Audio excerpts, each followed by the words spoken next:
Assalamualaikum warahmatullahi wabarakatuh. Alhamdulillahi rabbil alamin. Assalatu wassalamu ala asyrafil anbiya'i wal mursalin wa ala alihi wa ashabihi ajmain. Para pemirsa yang dimuliakan Allah, setiap Ramadan datang kita selalu menyambutnya dengan kalimat marhaban ya Ramadan. Artinya selamat datang wahai bulan Ramadan.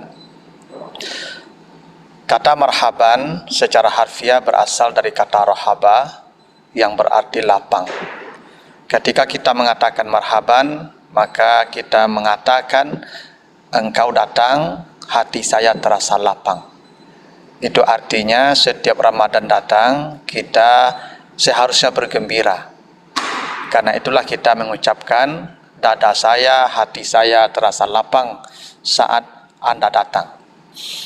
Wajar Nabi mengatakan, jikalau tahulah umatku betapa hebatnya Ramadan ini, niscaya mereka akan merindukan dan menginginkan Ramadan itu sepanjang tahun.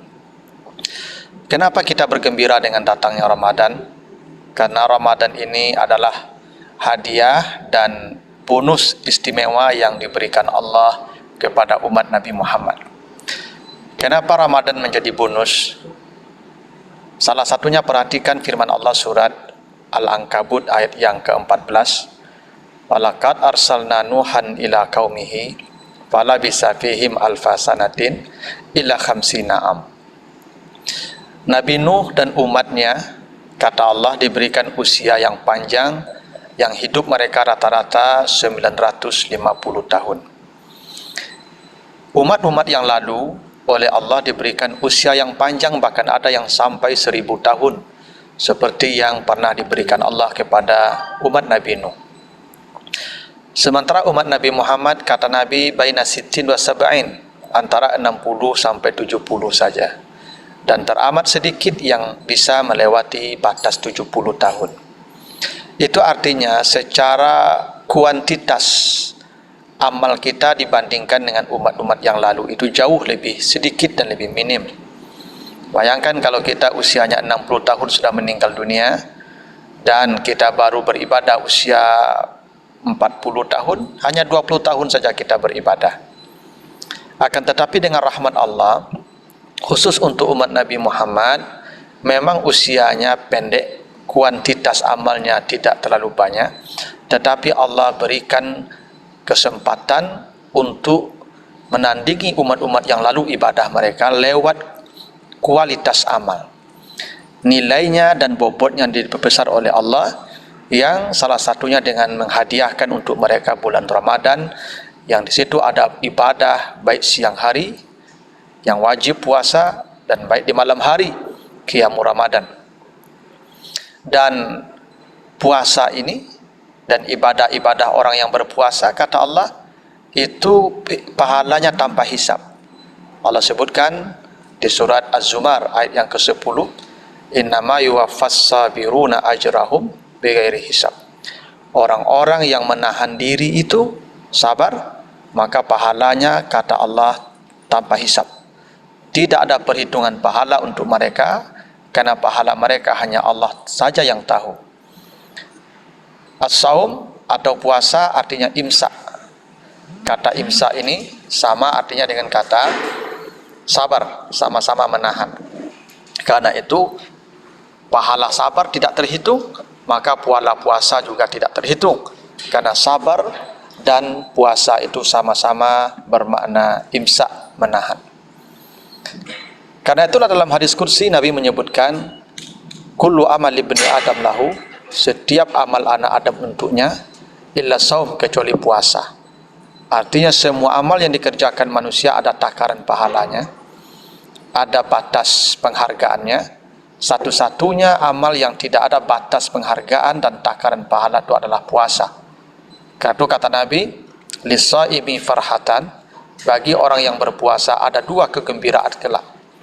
Farhatun inda iftarihi, bahagia ketika dia berbuka, wa farhatun inda liqa'i rabbih, dan bahagia saat bertemu Tuhannya kelak untuk menerima pahala puasanya secara langsung.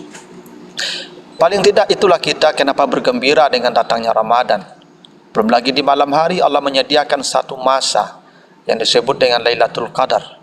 Yang kalau kita beribadah di malam itu, kata Allah, khairun min alfi syahrin. Nilainya, bobotnya lebih dari ibadah 1000 bulan. Tentu ketika kita gembira dengan kedatangan Ramadan sebagai tamu yang agung, seperti layaknya kita akan menerima tamu manusia yang mulia, maka tentu kita punya persiapan. Misalnya kalau Pak Wali atau Pak Gubernur atau siapapun orang-orang penting yang datang ke rumah, yang ingin datang ke rumah kita, maka tentu kita melakukan persiapan semaksimal mungkin agar mereka datang sampai di rumah kita, mereka betah dan merasa nyaman bersama kita. Tentu hal yang pertama kita lakukan adalah membersihkan rumah kita. Disapu rumahnya, diganti karpetnya, halamannya disapu, sampah-sampah diangkat, sehingga tamu kita merasa nyaman masuk ke rumah kita. Setelah dibersihkan, maka kalau perlu dihias. Dan yang paling penting tentu kita siapkan menunya, menu terbaik yang kita siapkan, agar tamu kita merasa nikmat dan bahagia ketika berada di rumah kita. Begitulah kira-kira analoginya ketika Ramadan datang, kita juga harus menyambutnya. Itulah yang disebut oleh Nabi dalam hadis yang sahih, man shama ramadhana imanan wa ihtisaban ghufira lahu ma taqaddama min dzanbi. Siapa yang melakukan ibadah Ramadan, baik itu siam di siang hari maupun qiyam di malam hari, maka dengan dasar iman dan perhitungan, maka semua dosa-dosanya akan diampuni oleh Allah. Ada dua syarat yang disebutkan oleh Nabi, seseorang itu akan mendapat pengampunan dosa sesuai dengan tujuan Ramadan ini dikirimkan oleh Allah untuk kita. Pertama adalah iman, yang kedua adalah ihtisab atau perhitungan. Paling tidak dua hal inilah yang akan kita persiapkan ketika Ramadan datang. Pertama, persiapan iman. Kita sambut Ramadan ini dengan iman yang baru. Dan karena itulah Allah ketika hendak memerintahkan puasa, maka yang dipanggil adalah iman. Ya ayyuhallazina amanu kutiba alaikumusiyam. Iman ini kadang dia bisa rusak, kadang dia bisa bahkan habis, hilang dan binasa. Apa yang merusak keimanan seseorang? Yang merusak keimanan itu adalah dosa. Baik dosa kepada Allah maupun dosa kepada sesama manusia. Itulah kata Nabi dalam sebuah hadisnya, la yasriku sarik hina yasrik wa huwa mu'min. Seseorang pencuri tidak akan mencuri ketika dia beriman. Artinya seseorang ketika dia beriman, tak mungkin dia melakukan pelanggaran terhadap aturan Allah. La yazni azani hina yazni wa huwa mu'minun. Seseorang tidak akan berzina ketika dia berzina jika dia seorang beriman ketika itu. Artinya ketika seseorang berbuat maksiat kepada Allah, maka ketika itu imannya tergerus, imannya berkurang, bahkan imannya rusak. Semakin banyak dosa kita kerjakan kepada Allah, maka semakin rusak dan semakin menipislah keimanan seseorang. Tidak mungkin seseorang yang beriman tebal, yang beriman sempurna akan melakukan kemaksiatan kepada Allah. Karena itulah sebelum Ramadan datang, kita perbanyak bertaubat kepada Allah dalam rangka memperbaharui iman kita kepada Allah. Karena itulah Rasulullah diriwayatkan tidak pernah Nabi banyak melakukan puasa selain di bulan Ramadan, itu adalah di bulan Sya'ban. Bahkan kata Aisyah, Nabi itu bulan Sya'ban puasa terkadang sebulan penuh. Di samping pemanasan menghadapi Ramadan, tujuannya adalah memperbaharui iman. Karena setiap kita menahan makan dan minum, maka setiap kali itu pula dosa kita akan dikurangi oleh Allah. Semakin berat itu puasa, menahan haus dan lapar, semakin banyak dosa digugurkan oleh Allah. Karena itulah sebelum Ramadan datang, itu Nabi banyak melaksanakan puasa di bulan Sya'ban. Karena itu persiapan kita dalam rangka memperbaharui iman, maka perbanyaklah bertaubat kepada Allah jika dosa itu terkait dengan Allah. Yang merusak iman kedua adalah dosa dengan manusia. Karena itulah misalnya kata Nabi, "Man kana yu'minu billahi wa bil yaumil akhir falyukrim jarah." Siapa yang beriman kepada Allah dan hari yang akhir, maka hendaklah dia berbuat baik, memuliakan tetangganya. Artinya jika seseorang tidak nyaman tetangganya dengan dirinya, itu petanda imannya sedang bermasalah. Bila seseorang mengganggu orang lain, maka imannya sedang bermasalah. Itu kenapa dalam hadis lain juga disebutkan Nabi, "Man kana yu'minu billahi wa bil yaumil akhir falyakul khairan aw liyasmut." Siapa yang beriman kepada Allah dan hari yang akhir, maka hendaklah berkata yang baik. Jangan ucapannya menyakiti hati orang lain.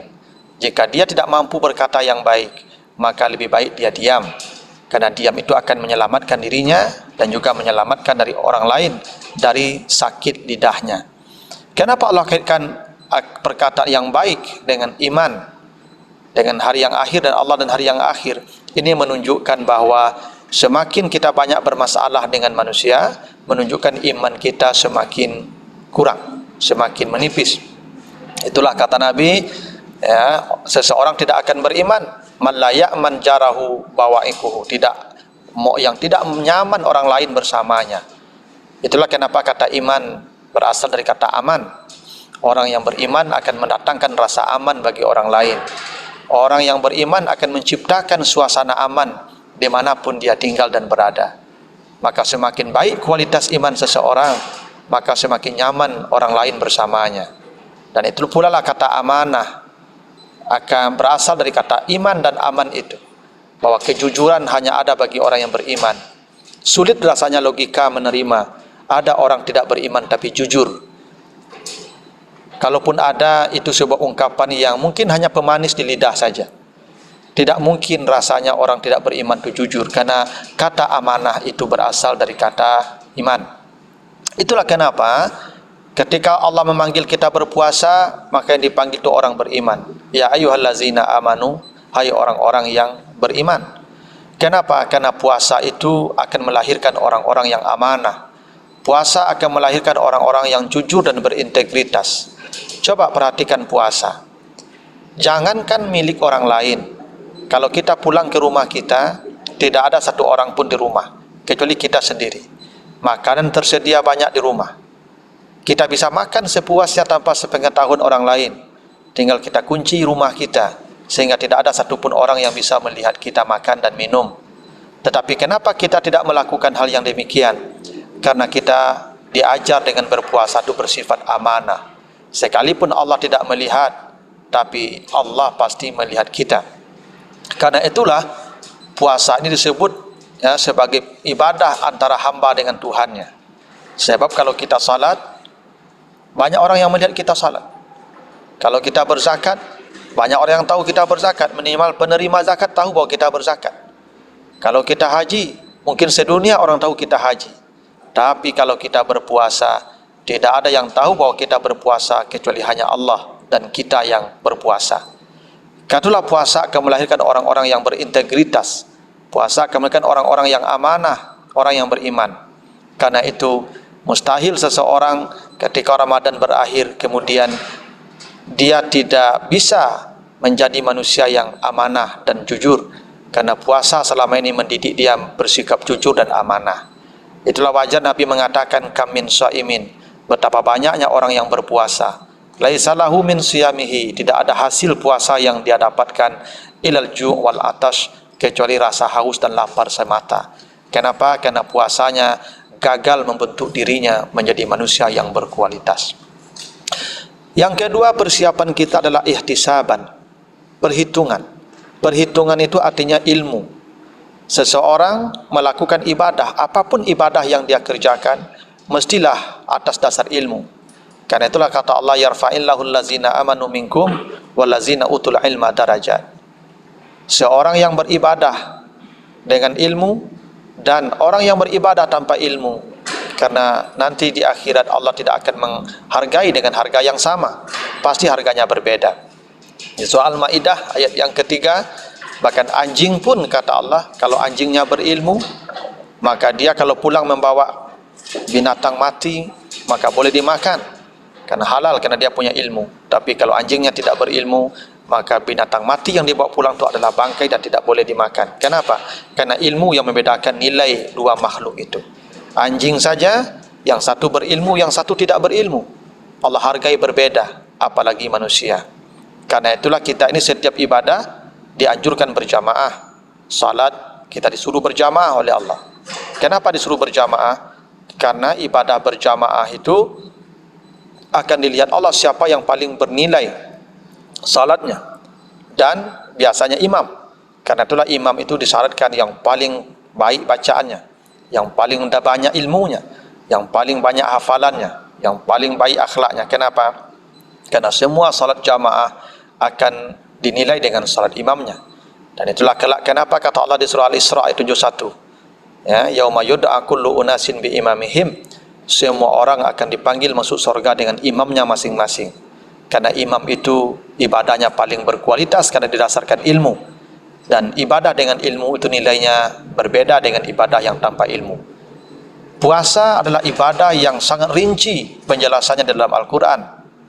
Kalau dibaca surah Al-Baqarah 183 sampai 187, Allah merinci ibadah puasa itu tata caranya, mulai dari hukumnya, siapa yang wajib, bagaimana sejarahnya, apa tujuannya, kapan mulainya, berapa lama kita berpuasa, kapan berakhirnya, siapa yang boleh berbuka di siang hari, apa kewajibannya, apa yang boleh di malam hari, sampai batas mana bolehnya, apa ibadah-ibadah tambahan selama Ramadan, dan semua itu disebutkan oleh Allah dengan sangat rinci dan lengkap.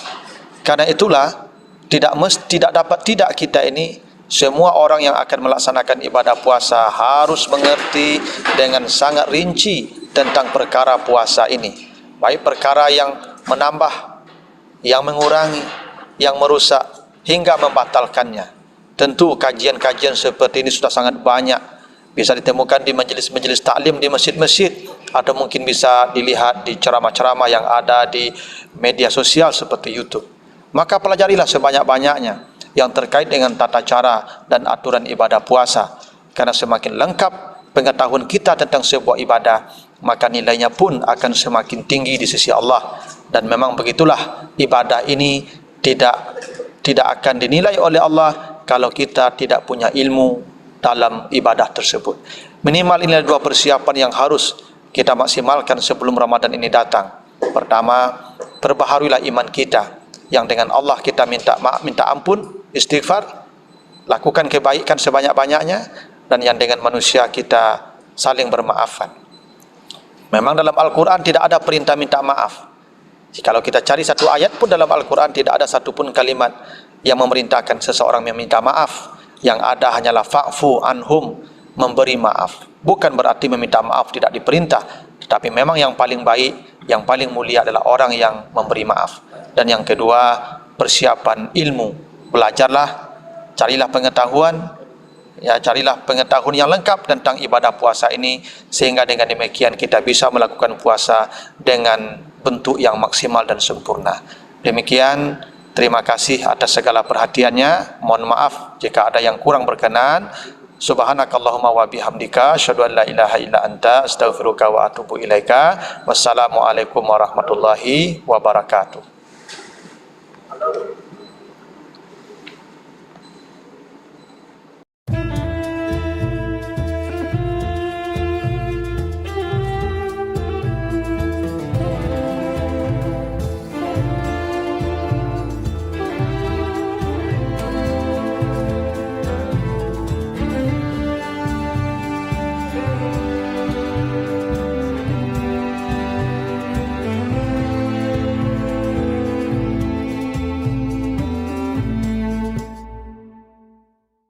Assalamualaikum warahmatullahi wabarakatuh.